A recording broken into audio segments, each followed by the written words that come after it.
Yeah, I don't know if you guys know that this is a thing or what this is, but this is basically. What's up, Michael's motorcycle? Hope you're doing well. Basically, when Sonic was coming out, this thing was written to when it was like porting to Western audiences. I guess Western Sega, some people there decided that the Japanese Sonic canon wasn't what they were going to go with, or they just didn't know about it, so they can't fill the gap with their own. Uh, Basically, I don't know if it's one dude or what, but somebody went crazy and wrote this like what seems like fan fiction. To be honest, most of the games and things, even from the '90s, don't use like any of this information. But it is, I guess, in a way, considered canon for Western Sonics. Um, let's see if I can get this right. Uh, this is the Sonic I'm sure you're used to seeing. This is sort of like I try to get like a retro looking one. It's mostly the Japanese Sonic, but it does have some American aspects, like the really round like stomach and certain things. But this, what is it? This is the Fleetwood Sonic the Comic Sonic. This is actually a much more modern version. The earlier comics look way shittier. But this is like one of the better ones. I think it was in Europe where it was released. In America, we got like the Archie Sonic comic, I think, if I'm remembering correctly. That's the one with like it has like Sally Acorn, and it went on for like 20 years or 25 years or some craziness. Uh, but there's also another comic that came out in Europe. Um, I guess I'm just gonna like read this. You guys are gonna like probably laugh hysterically if you've never heard any of this before, but Sonic the Hedgehog Bible, the Sonic story. Oh, basically, before I start, where this came from is some guy from Sega said he had the original, um, like 3 archive files, and these are like there's actually second draft and a third draft to go through. I don't know. We're probably not going to get through all of this. The third draft has 41 pages, which is a little insane. The other ones are a little bit more 13 and 16 or something. But this is all on the forum sonicretro.org. It's totally public information. Some guy sold it to someone that bought it on there. Yo, what up, Gonzo? Some guy from the Sonic Retro website bought it from him and ended up just uploading it for everybody. So this is what we got. The reason I brought up the other Sonic the comic from Fleetwood Comics, he actually has some of this canon backstory in it, which is kind of funny, and there's some like imagery and shit that we can pull up that sort of aligns with this Sonic the Bible. I have yet to see the new movie, but I've heard the same thing. It might. I've heard it's a lot better than what people expected, which is good. But I also heard some things that were like completely expected. Anyway, I am gonna go see it at some point. This is the Sonic the Hedgehog Bible, written by some crazy person from Sega that was supposed to give reference points for the games and comics and TV shows, which actually really didn't go into any of this. Because even the Fleetwood Sonic, the comic, started out with some of this backstory, and then it just kind of like changed and went to like the normal updated Sonic stuff. So anyway, the Sonic story. Sonny Hedgehog already was born on Earth in the early 21st century in the town of Hardley, Nebraska. Population 1226. Nebraska. Earth. Not Green Hill Zone, uh not Metropolis, but what's it called? The regular one he's from. Like, what the fuck? This isn't fan fiction. Totally legitimately canon. First draft. I know, I can't even get through the first sentence, bro. Yo, just wait, Gonzo. This is ridiculous.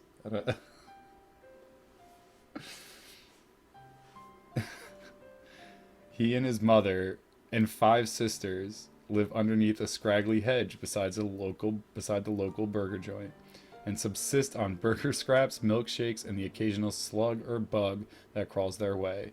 They are a poor but happy family. Unfortunately, Sonny's dad died when Sonny was just a few days old, after falling into a gurgling, festering vat of toxic waste dumped in a nearby pond. What up, Triforce? Not Mobius, thank you, that's what I was trying to say. Mama Hedgehog does her best to keep Dad's memory alive. However, regaling the kids with stories of his goodness, resourcefulness, and his agility. He was the fastest hedge runner this town has ever seen, she exclaimed, as her family enjoyed tea and mealworms in front of the roaring fire. I hope all of you will take after him, she said wistfully as she cast a loving eye upon Sonny. Sonny looked at the framed photo of his father, which stood proudly on the mantel. The firelight cast strange yet comforting shadows on the earthen walls. Earthen walls? They had to, like, bring up the fact that it's earth. I don't know if that's what that means. But ceiling of the burrow. All at once, the face in the picture seemed to snuffle and wink. Okay. Did you see that, Mom? Dad winked at me. He's counting on me to be somebody great. Did you see, Mom? Did you see? Sonny jumping up and down excitedly. Okay, this is crazy. Earthen meaning dirt. They could have just said dirt, right? Sorry. Shh, honey. I'm sure wherever he is in hedge heaven, your father is looking down on us all and sends us his love. She gathered the dinner plates and smiled gently at her son. Never had terribly good eyesight, she thought to herself, and yet there was something special about her son. Something she couldn't quite put her paw on. Wait, did he never have terribly good eyesight? Sonic? I mean, Sonny? There was something special about Sonny. Many something specials.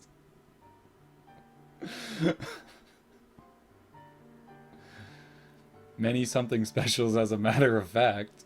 During the first summer of his life, Sonny grew handsome and clever, with thick, bushy brown quills, a headstrong personality, and a rambunctious sense of humor. Brown?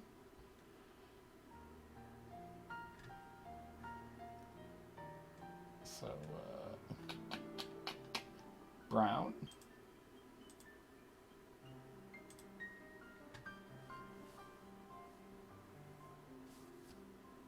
This is what he looks like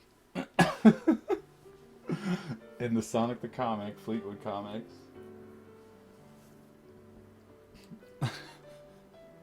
What's up, O'Neill? The Sonic Bible, bro. Not fan fiction. This was technically canon. Needle Mouse was brown.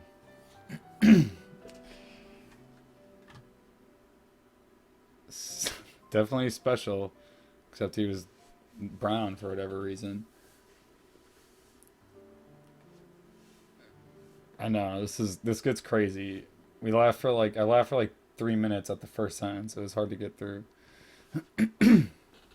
All right, with thick, bushy brown quills, headstrong personality, and a rambunctious sense of humor. His favorite trick was to frequent a local bowling alley and curl up in a ball return, like the ball return, awaiting the grasp of an unsuspecting bowler. Yow! The bowler would shriek. Must be that darn hedgehog again, the bowler would yell, and the whole team would crack up at the practical joke. It was a practical joke. And sometimes, Sonny would change his tactic. He would curl up ever so tightly and stay perfectly still as the bowler tossed him down the alley, and at the lowest moment, right before he hit the head pin, Sonny would uncurl and scamper away, routing the bowler's perfect score. Wait, so what was the bowler grabbing into? You know, there's like 3 holes in the... Oh, shit. Anyway. Although he loved playing practical jokes on people, Sonny also loved people. While making the rounds for juicy tidbits and gossip, he would drop in on the ladies of a local quilting circle to offer a convenient pin or needle from his ample portable supply. He spent the summer frolicking in the town park with other children donating quills so they could pass scribble designs in the sandbox. Donating quills so they could scribble designs in the sandbox. This is ridiculous. In time, he noticed that his playmates drew the same pattern over and over again, while pointing at him. Sonny! In this fashion, over a few weeks, Sonny learned to read and write. He was some hedgehog. So so they're just trying to say, like, I think it was like somebody was just like, he's a hedgehog, here's the zones, here's the build for the game, good luck. And somebody was tasked with writing a backstory, and they got really drunk or something. But more important than anything else he did, Sonny ran the hedges. Every night, while everyone else slept, Sonny sprinted from one end to the other of the long hedge outside the burger joint. Sometimes he ran so fast that the world rushed by in a blur. He loved the feeling, pure exhilaration, a feeling like a dream, that he could fly up from the ground and do great things. One day, his dream began to come true. After downing a particularly big, greasy late dinner, the coach of Hardley's track team stepped out the door of the burger joint and started walking towards his car. When he glanced toward the hedge, he could scarcely believe his eyes, and wondered if he hadn't consumed one of whopping beef glooper too many. Basically, Burger King is what I believe they're saying this is.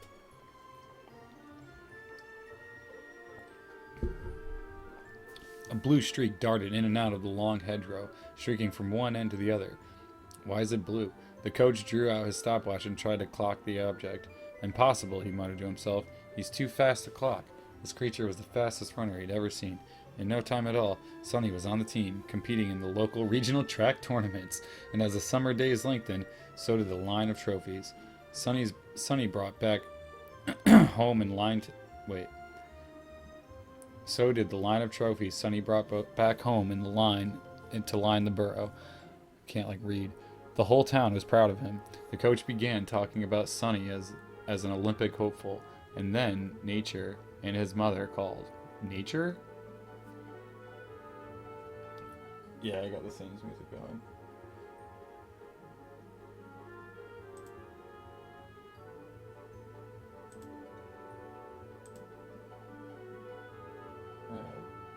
We'll leave this one up for a second. Nature called? When nature called? Is that why they add that? Was that like a joke? When nature calls? Sonny, I know you want to be a great runner, and you will be someday, but first you need to rest a bit. Don't you feel the chill in the air? It's nearly fall. Soon it will be time to... Hibernate, Mom. Gee whiz, I don't have time to hibernate. Can't I keep practicing all winter, he pleaded. But Mom was adamant, concerned that practice all year round during his first year of life would permanently stunt Sonny's growth. His first year? She insisted she prepare the burrow for the long winter, lining Sonny's chamber with soft, dry leaves and pine needles. The coach in the Olympic stardom would have to wait until spring. All over town, the mercury shrank lower and lower. The mercury, hunching down in a thick finger of silver. Farmers put up their corn and oats, families canned summer produce, and the hedgehog family withdrew from the light of day.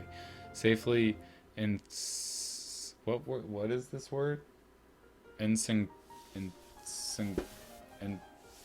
I literally don't know what that word is. I haven't been in school in like 8 years in college and 12 years or something since high school. But what the fuck? Sonny read a comic book and listened to the rattle of the brittle hedge branches whipped by the wind. He felt fat and content from a meal of candied apples that the townspeople had generously invited him to take home from their Halloween party. He chuckled as he remembered carrying back an entire bushel on his back, neatly skewered on his quills and sconce.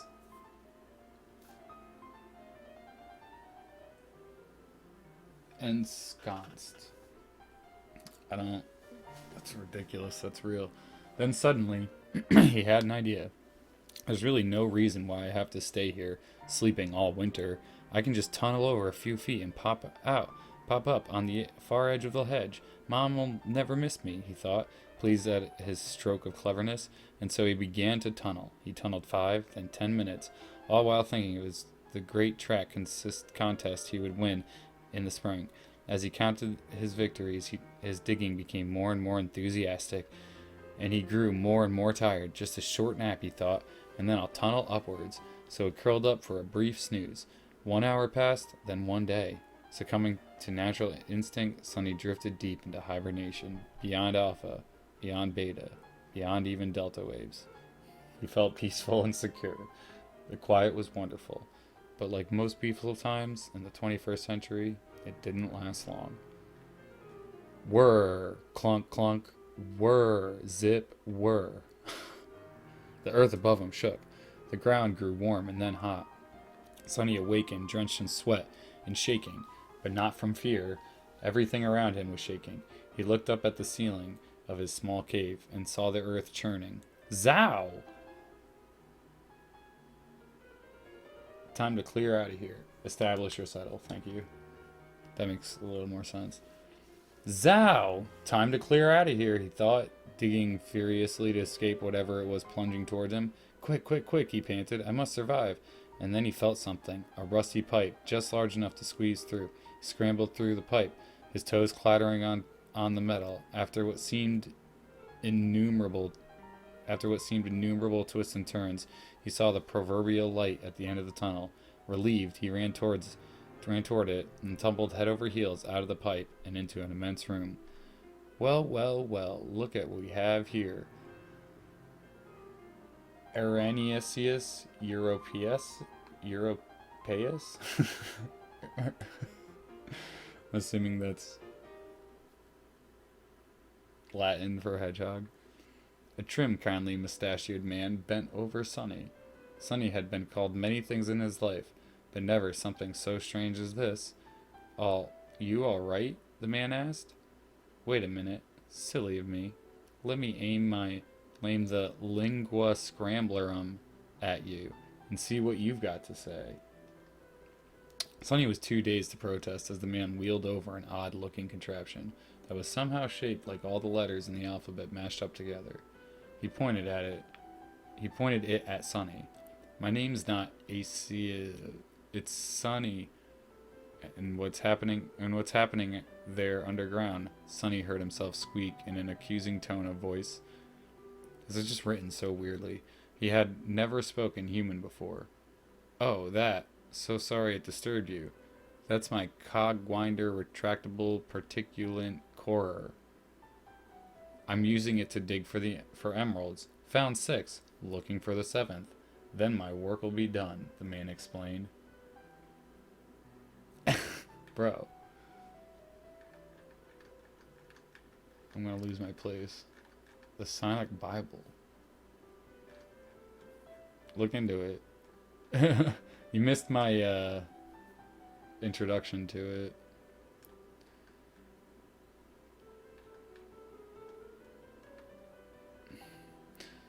Alright, where are we?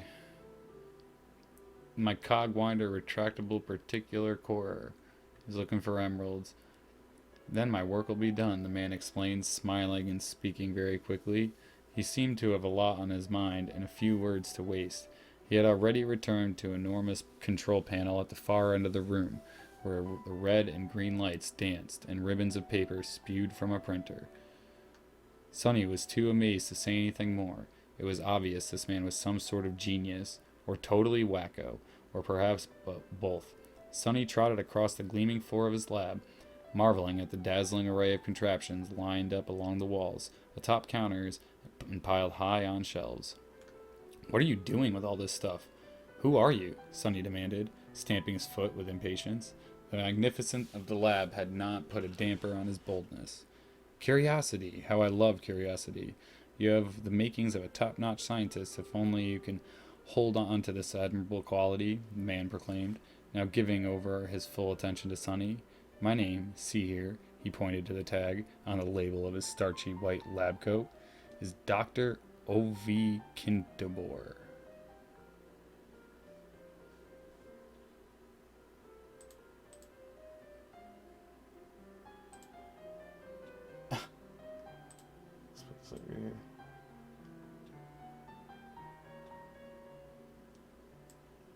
Yeah, get it?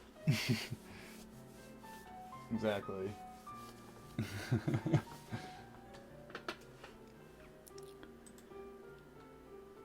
"You can call me Dr. K, and my mission, my little friend, is to save the planet from destruction. And for now, that is all you need to know. Unless, of course, you can help me find the gray emerald." Ooh, the gray one. Yeah, the gray one is special. The gray emerald, 6 other emeralds, saving the planet during the long months of winter with a diligence that nearly matched the intensities of Kintobor's experiments. Sonny drew out some of the stories behind these seemingly disparate topics. Kintobor, Sonny learned, was a brilliant neutrobiologist and former team leader of the government's controversial Nuvolution research. Nuvolution. The goal of the research was to somehow reverse the effects of accumulated centuries of pollution and restore Earth to its natural, pristine state. The Nuvolution team of biologists, physicists, botanists, and astronomers worked assiduously toward the goal for 15 years. Then, on the verge of a breakthrough concerning the structure and behavior of free radical subatomic particles, funding for the work was cut. With their project doomed to oblivion, the scientists scattered. Many team members took lucrative positions in private industry. Others went mad with frustration. But Kintobor abhorred such resignation to one's fate. Instead of bailing out, he sabotaged the government security system and moved the lab, lock, stock, and barrel, to a former radioactive dumping site in northern Nebraska, several miles away from Hardley.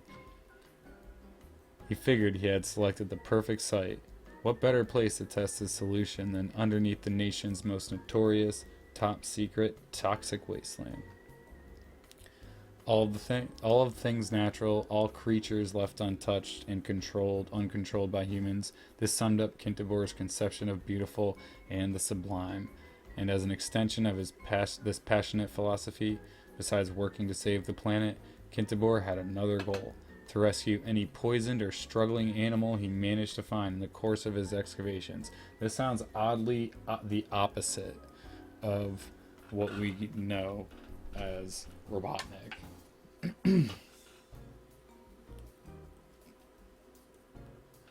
This is just nonsense.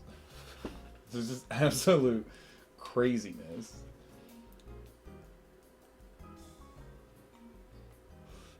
Pretty sure I asked for pecan sandies. What's also weird is, like, even though they said he eats, like, greasy food and stuff or whatever, like leftover burger joint, they didn't say it was like chili dogs or anything. Alright, where the hell was I?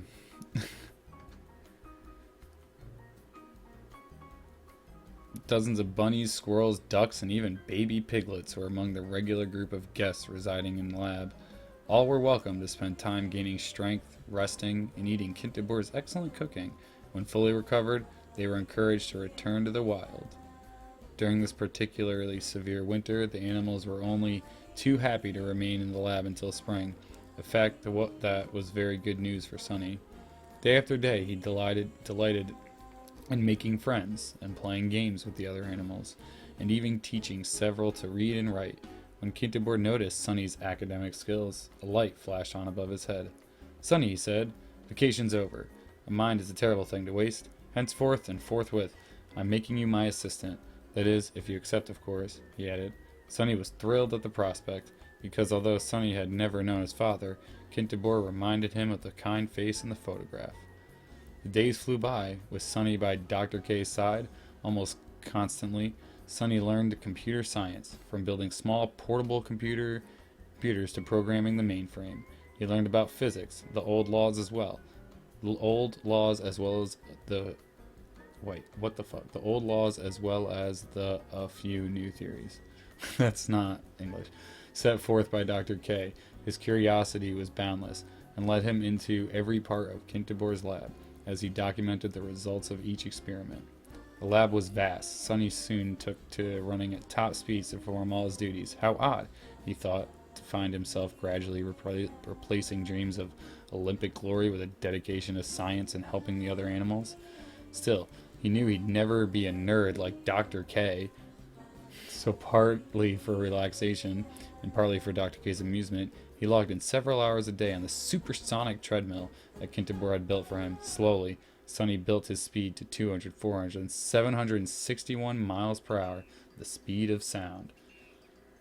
Then, impossibly, he crossed all known limits of acceleration and began running at the speed of light. No, alarmed, Kintobor tried to slow the treadmill. I don't even think hypersonic is the speed of light. Although he managed to gain control of the machine and bring his friend's velocity down slowly, a change had come over Sonny. Instead of his unexceptional grayish-brown color, most of his body had turned cobalt blue, and his quills stood straight back in a stiff mohawk.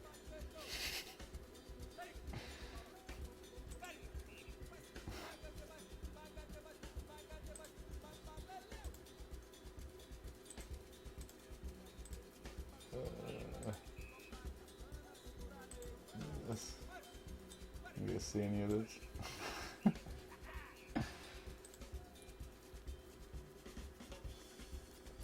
"My word," exclaimed Kintobor, who struggled to comprehend what had just happened. "I think you've gone blue from the advanced non-concussive cobalt effect," he said, helping Sonny from the treadmill. 186,000 miles per second. You're so fast.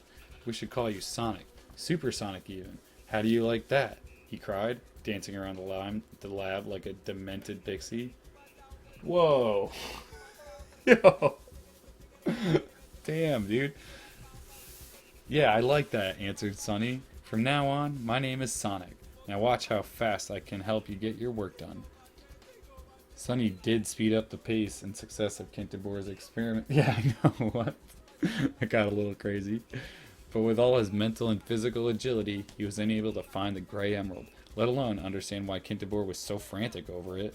"What's the point of finding another emerald when we've got 6 perfectly good ones?" he wondered to himself. That very same day, he stumbled upon the answer. Running through part of the lab that was still a bit unfamiliar, he tripped over a thick mass of wires. "That's strange," he thought. "Dr. K is always so tidy with his equipment." He followed the cords and cables to a small room he had ever seen before. There, in the center of the room, stood a large machine comprised nearly totally of slender gold rings. The gold surfaces looked as though they had been crafted and polished with great care. "Ah, I see you found the reverse quantum bioformulator. Excellent," said Dr. K, who had hurried over to Sonic's side. "Why didn't you tell me about this thing, and what do you use it for?" asked Sonic. He felt a bit hurt that Dr. K had kept the machine a secret from him, and fairly bristled with impatience. "Did you ever ask about it?" Dr. K countered. "No, but now you are. Now you'll have your answer. But it's a long story, so let's have a bit of lunch," he suggested, pulling a few hard-boiled eggs and muffins from a lunchbox he had stuffed in his pocket. "Eggs, huh?" They pulled up chairs around the reverse quantum bioformulator and began to eat. As usual, Sonic gulped down his meal in a flash. He was an old pro at fast food. Kintobor set a half-eaten egg on the counter near the machine and pulled a heavy iron key from his lab coat pocket. He walked over to a tall, lead-encased cabinet in the corner of the room, unlocked its door, and drew out a black velvet bag. "These are the emeralds I told you about, Sonic," he said carefully, placing each on the black velvet. They were truly incredible. Deep, brilliant colors with perfect Tiffany-cut shapes. Each must have weighed nearly a pound. "They're perfect. Cut them myself," Kintobor boasted. "They contain a microlytic copy of all the inner energy of every gross and disgusting impulse or deed done by humans since the beginning of time," he continued. Sonic gulped. "You mean they're evil?" "Yes, evil and highly unstable. Pure chaotic energy," Kintobor sighed.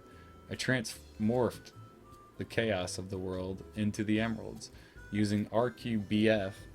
Now the only thing remaining to do is to stabilize them with the gray emerald.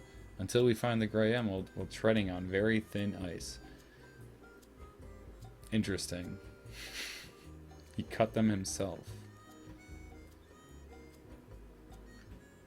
So I'm just kind of like rereading it. That's like ridiculous. "If the emeralds are disturbed, in theory, they will double the amount of evil in the world.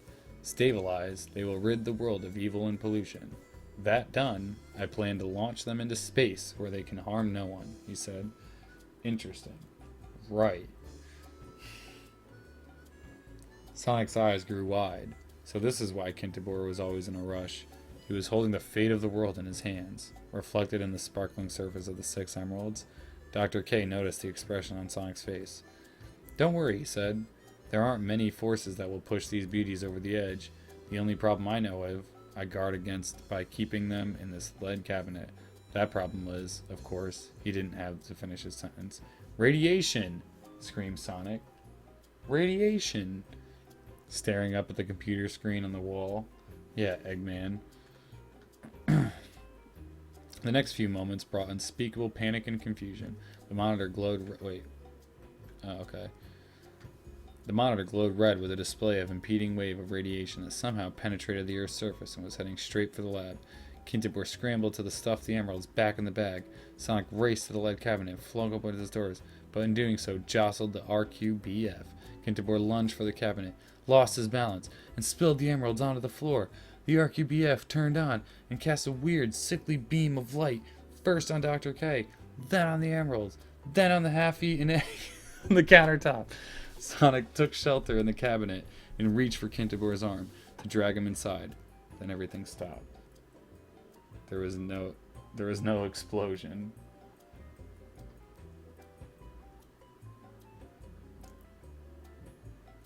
Wait, what the fuck's the RV called? Blue, god damn it. There was no explosion, no shattered bits of glass or twists of metal, just silence. Sonic awakened in the pitch of black of the lead cabinet. Dr. Kintobor was not inside with him. Sonic struggled to open the door and peeped out cautiously, and perhaps the only cautious act of his life. There lay Kintobor, sprawled across the floor of the lab. But now he looked different, hideous, quite round, with no muscle tone. His lab coat now stretched tight across the enormous girth of his arms that were spread wide, distant by the buckets of flesh encumbered by his frame. My cat.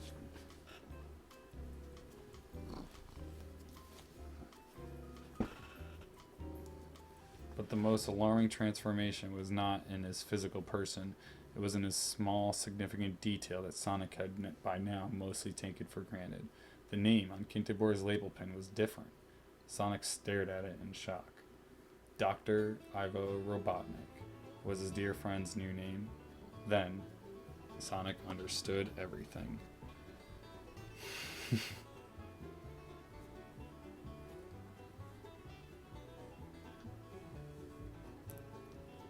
Moments passed. It's difficult to say how long Sonic stood staring down at his friend.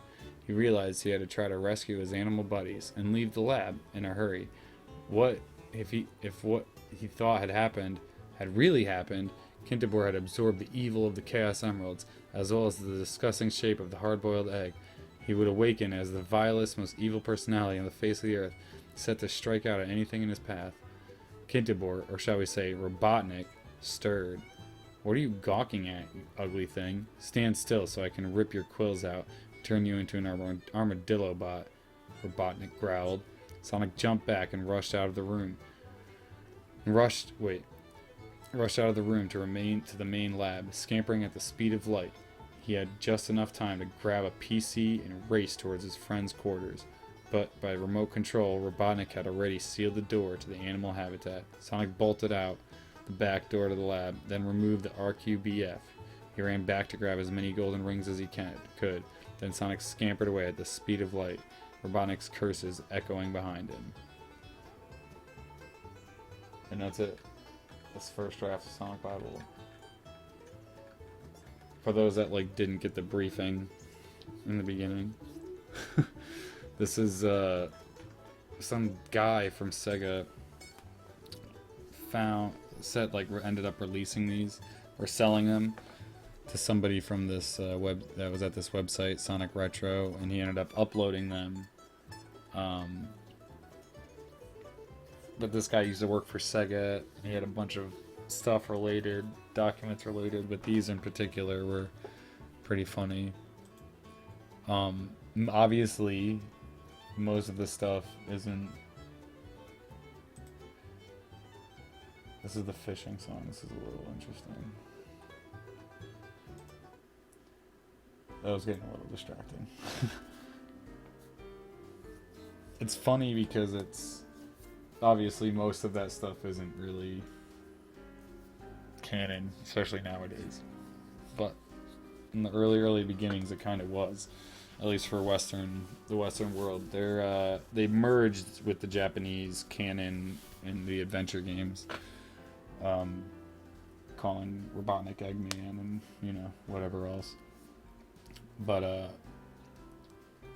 some of the comics kind of referenced it. There was one book, I can't remember what it was called, but it had a bunch of early Sonic game stuff, up to Sonic 2, I think. Cheat codes and information about the game, and then it had this detailed backstory that was basically word for word what we just read, except probably a little bit more grammar corrected. But it really does seem like a fan fiction. I just think it's absolutely hilarious. I'm just gonna kind of breeze through some of the other stuff here, just to see if there's anything. There's table of contents for these guys. Terrifying. Definitely wasn't, I'm sure, what most of you thought Sonic came from. But he doesn't really, like I said, this is just really some crazy people that were, for whatever reason, were assigned to giving Sonic a backstory, and they really went into detail further than I think they needed to. Some of it really seemed kind of standard, almost like if you gave a robot or an AI formulaic creative writing, especially the beginning. But then it just gets really weird.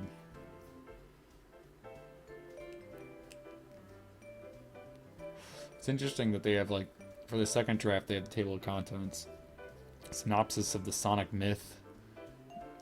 They have logo. The guide to characters is interesting. They have mental abilities listed. That's kind of strange. Objectives in life, objectives in the game.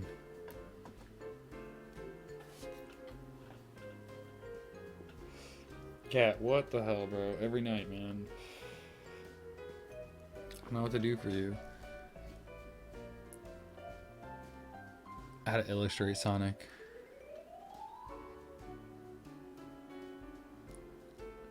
First Supersonic Hedgehog. Well, yeah, it was. They never really. They kind of rolled over a lot of it and moved on, but it was interesting. It's an exclusive use of Sega of America Incorporated and its business partners. The illustrators and/or graphics it contains may be used on product packaging, labeling, and/or promotional materials only with the approval of Sega of America Incorporated. Targus, come on, bro. It's your reference for creating and marketing. Find guys with the characters. This is mythology. What the fuck? Look. product manager, Sega of America, like, you know, ready for the supersonic experience? Great. Just turn the page and enjoy. Synopsis of the Sonic myth. Okay, 21st century planet Mobius. They like moved on a little bit.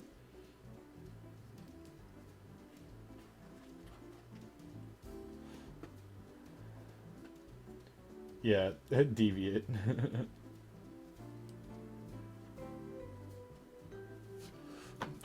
Not wrong. So in the second draft, it looks like they updated to Mobius, friends in Green Hill Zone, each of his animal friends. Kentibor, they're still on that. Detoxify Mobius. Physical Evils, 6 Chaos Emeralds, they're still kind of into that.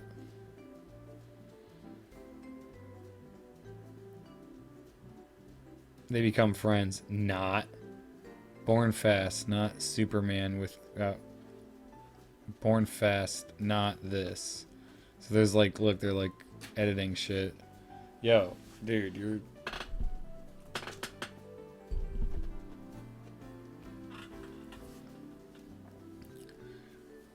I flicked water at him. Installs PCs. That's how the PCs get there, the PC monitors.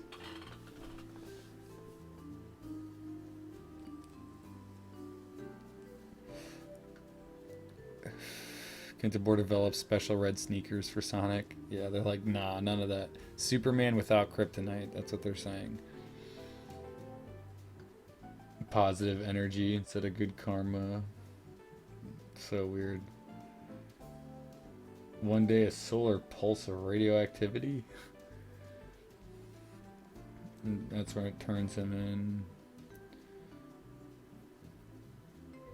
All of Sonic's friends mechanize monsters and they attack Sonic. It's a little bit more like complete, I guess. Guide to the characters, Sonic. They're not flat characters. Each is a true individual with strengths, failings, and vulnerabilities.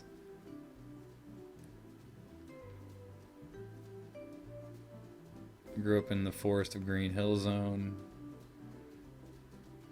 His friends teach him all the tricks they know. From Rabbit, he learns how to outrun every character from the forest. From Squirrel, he learns how to lob acorns down from trees to pester the unsuspecting victim below.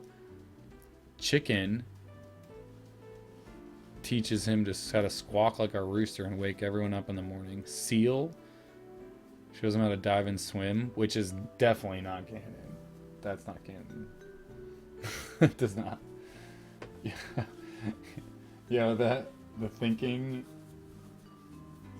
cover up for the emote does not look appropriate at all on that Sonic emote, dude. What the hell?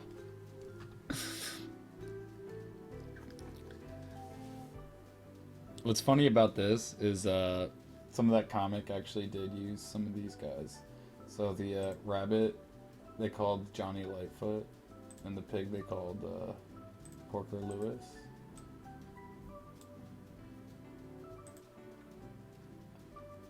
I thought I also had one of Sally.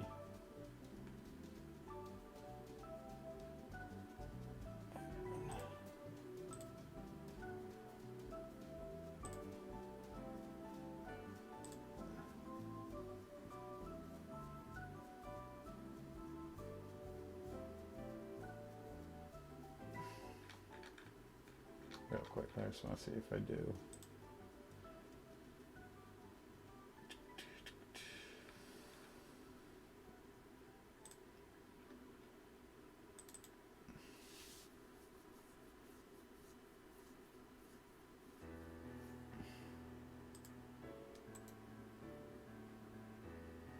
Not mean to do that.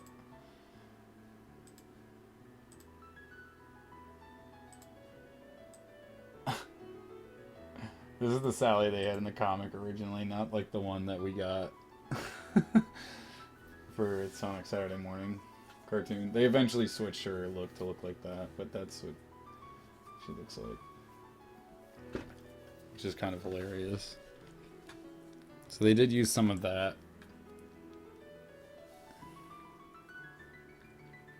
Still, they have the quills turning blue and shit.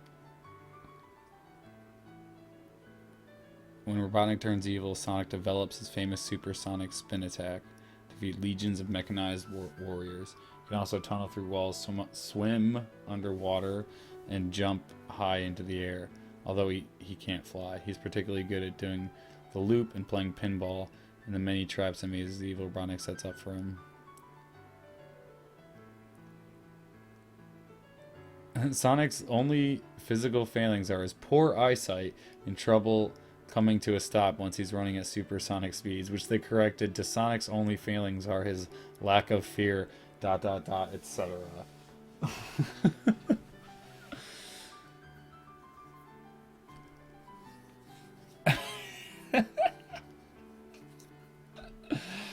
Obviously. Yeah, that's the comic though. That's a Sonic the Comic, dude. I don't tell you. Fleetwood comic. That's what it's called, right? Fleetway. Yeah, Fleetway Sonic. Sonic thinks he's perfect, but he's not. Force smart. Sonic is of average intelligence. He has to struggle to figure out the solution to a problem or puzzle. He usually relies on his great charm and physical capabilities to pull him out of his tight spots. Sonic never analyzes a situation, he just plunges in. He's a hedgehog of action. So ridiculous. This is crazy. Objectives in life. To have fun and enjoy the ride. Life is a blast if you don't stop to think about it. That sums up Sonic's philosophy. As long as he has his supersonic speed, his sneakers, and his good buddy, Sonic is one cool and happy dude. So crazy. Likes and dislikes. Fast cars, red convertibles. Like, what the fuck? Skateboards. Video games? Fast food and candy bars. Those burgers, tacos, nachos, fries, anything chocolate. Yeah, it's fun. Like I said, it's weird that they do mention that he likes like garbage food, but they don't say anything about the chili dogs.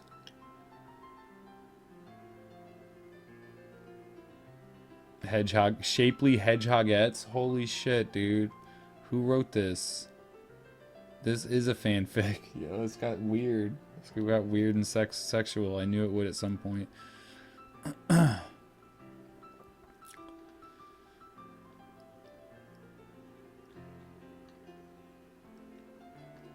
and then they go crazy into Robotnik.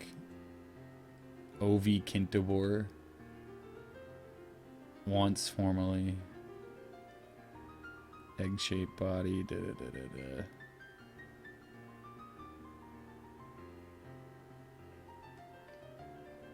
Yeah, he befriends Sonic, blah, blah, blah. And they're like, why? Why does he give him the red sneakers? They don't like it. How does the wave of radiation?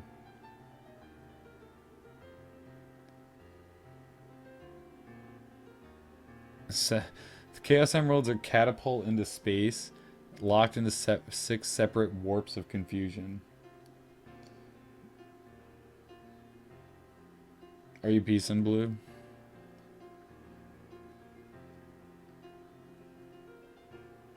Once a trim, muscular hunk of a man, Robotnik is now rotund. Decidedly egg-shaped physique and deceptively jolly face. Humpty Dumpty gone mad. Wow. Bulging out of his lab coat. Smells like a rotten egg.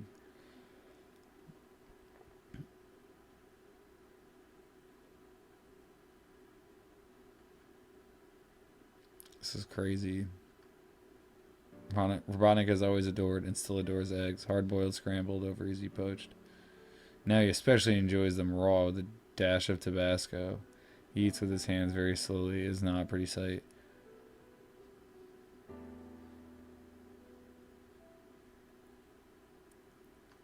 Crazy. Rabbit, squirrel, pig, and Flicky the duck. Penguin, chicken, and seal. Yo, thanks, Blue. Have a good night, bro. Sonic pals make their home in Green Fort, the Forest of Green Hill Zone. So crazy. It's got the characters, Robotnik's enemies. Dude, just wild. Winking, vulnerable, determined, cocky, surprised, dumbfounded, dejected. Impatient, jumping up, nearly falling, relaxed, supersonic spin attack, sneezing, running, pushing, nasty fleeing, machine 1, machine 2, machine 3. You know what's weird about this sneezing Sonic pose, going back to that real quick, is I think, I'm not sure, I think it's in Sonic CD, like beta or cut material. It's either Sonic CD or maybe Sonic 2. He actually has like a sneezing animation they put in. I wonder if that's where they started it from. I think the other theory was that there was like some sort of weird dust that falls from one of the levels and that he would sneeze upon running into that, but they probably scrapped it. But yeah, is that not strange?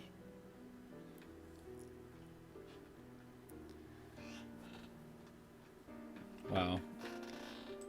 Alright, I'm definitely not gonna start reading too much through this. I just kinda wanna, yeah, this is just a little bit more in depth. It's just a cleaner version. Yeah, this says the same stuff, basically. Your reference, blah, blah, blah. Hey, don't believe we met. You're probably moving too slowly. Anyway, I'm Sonic, as in Supersonic. I want to set the record straight on a few things, so hang on with me for a millisec while I give you a news flash. First, I am not a hero. I'm a superhero. He sneezed. Yeah, speaking of sneezing, I feel like I'm about to. And I'm not like those other vid guys. They may claim to be super, but I'm the original. Funny thing is, I didn't even want to be great. I just am. What else could I do? Once Dr. Robotnik went berserko, I had to save my friends. Lucky for them, I also saved the planet. This is so fucking funny. But, one more thing I did want to touch on.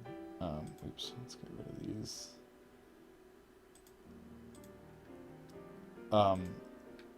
For whatever reason, in the Sonic the Comic, Sonic seems to be a total asshole. Like, written as a dick. As we started to, like, see in some of this.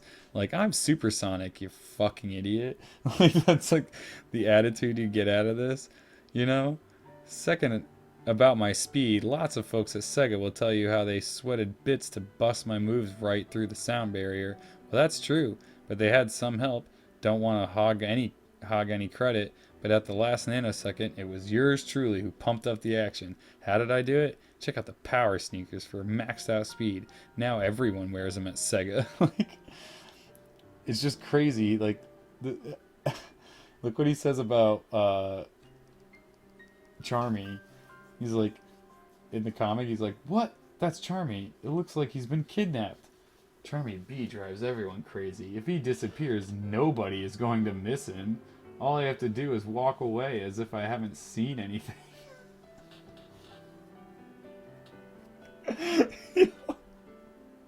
Yo, rip, dude. Yo, rip. So, who were you expecting? Amy, did I ever tell you that pink is my least favorite color? Oh, Sonic, you say the cutest things. Yeah, he gets ruthless. He's a complete savage. Can't really read this. It's a little bit too... Hang on a second.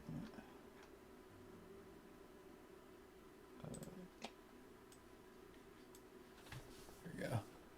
You okay, dude? I will be when my head stops spinning. Help! Quickly, get me out of here. I can feel the badneck programming trying to take over my mind. Quick, Sonic, do something. Amy hasn't got much time left. Do we have to? I mean, couldn't we just pretend that we never saw her? Sonic! He's like... He's like, oh, I was only kidding. Stand back while I bop a badneck. Dude, he's ruthless.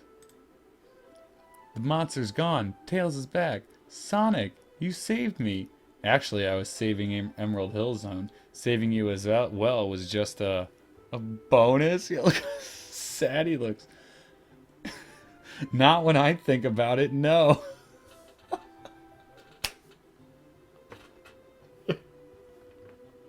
Yo, fuck you, Tails. Dude, rip Tails, dude. So brutal. Of course, just because we found this place, it doesn't mean Robotnik is here. Sonic, I don't like the look of that face. Well, I don't like the look of your face. Am I complaining? Dude, he's such a dick. What happened? I just saw a big light flash in the sky. That's because I just destroyed Robotnik's space satellite, Tails. Single-handedly, as usual. It's not fair. How come I always miss out on the mega action? Maybe it's because you aren't half as cool, brave, or handsome as I am, Tails. Looking at himself in a mirror? At least I'm modest, Sonic. That's because you got so much to be modest about, you pixel brain.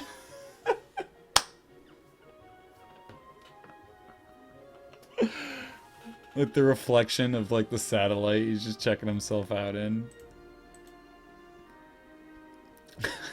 If I become as cool as Sonic, I can help him more often. Tails, no!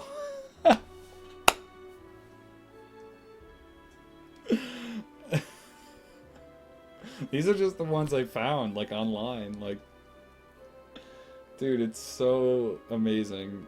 Like, why is he such a dick? Oh my god. Oh. It's just too great. Especially the Tails. It's like saving you was just a bonus. Not really. Not to me. Not a bonus. Oh my god. Something so fucking funny about that. Whoa. Trippy.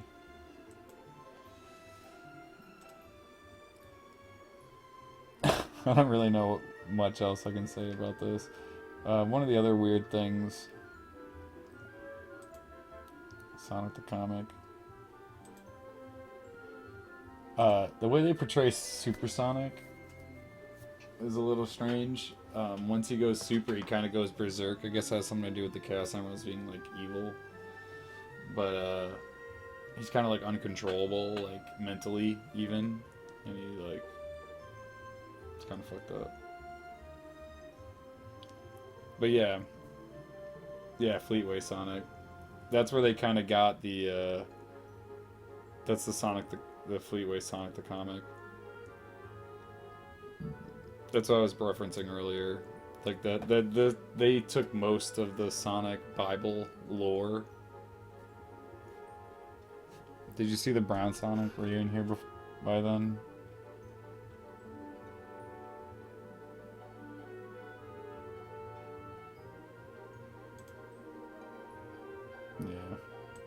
Yeah, it was strange. But obviously most of the... Yeah, before his lab accident.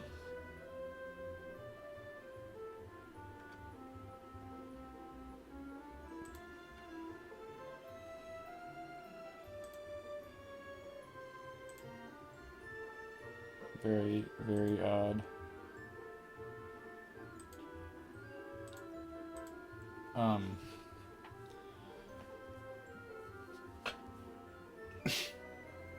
Too funny. Yeah, I don't know. That basically like wraps up most of it. This is very detailed though. If you guys go to like I said, forums.sonicretro.org, I'm sure you can progress your way to that, or just look up Sonic Bible in Google, and this guy has all the PDFs uploaded in zip files if you want them that way for whatever reason. But totally legit. Like I said, not necessarily considered canon anymore or whatever, but pretty weird shit.